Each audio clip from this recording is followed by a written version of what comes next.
Do you work for the Somali government? No. No. Right, okay.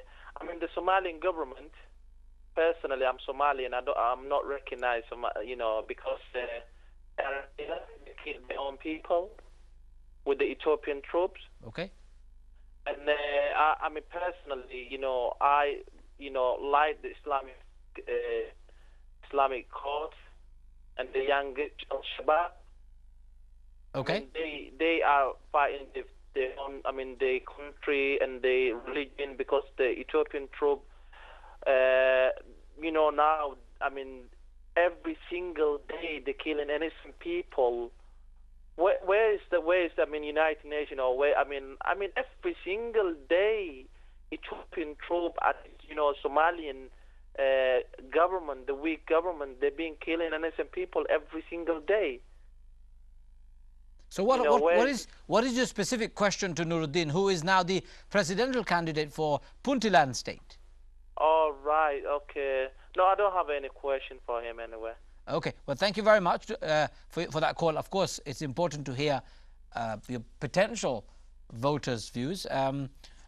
You were saying Somalia is very rich with natural resources and, of course, the strategic location it has. But that's not sufficient, to be honest with you, in the 21st century world to develop infrastructure, to compete with the modern world, to bring Somalia out of perhaps 200-year-old stagnant infrastructure and civil society to 21st century civil structure and infrastructure and society is going to take billions and billions of pounds.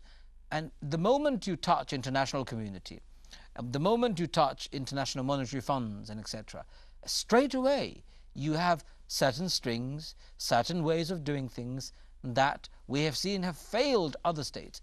What guarantee can you give that yours would be any different? No, it is not enough by itself but it is a basis and the resources and where we can tap into. First of all, we have a lot of problems, but we have to prioritize them. We have to have first, second, third priority. The first priority for Somalia now is stability and security, that people have to reconcile. They have to believe that Somalia is enough for all of them. They have to believe that they have to be brothers and sisters and get together and lift the country out of this problem and misery that we are in. That's the first priority. And some people would say they can't do that until the current leadership of Somalia kick out the Ethiopian troops to say, go back to where you come from, leave us alone.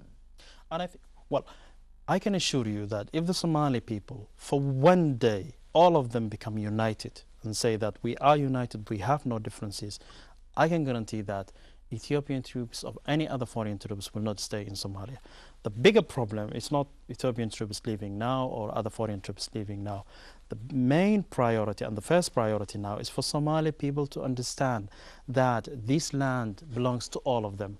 They can all benefit from this land. They can live like brothers and sisters. That's the first priority. If tomorrow the Ethiopian troops and the African troops and other troops go tomorrow and leave, do you think that the problems of Somalia will be solved like that? I don't think so. We need to reconcile the people first. We need to make the country stable.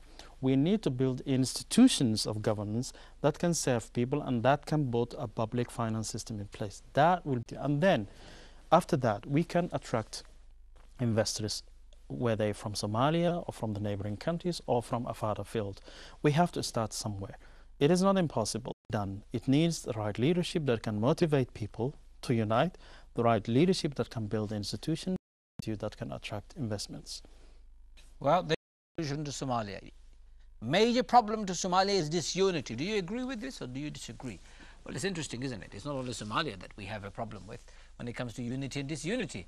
Muslim countries across the globe are disunited in a miserable way, wherever you look.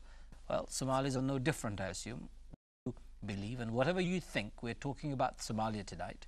And if you want to join us in this discussion, you're more than welcome to call us on the number that you don't have to be a Somali to call us, by the way. You can be any other nationality, any other person of the world who is concerned about the world and you want to just ask a question or share your views.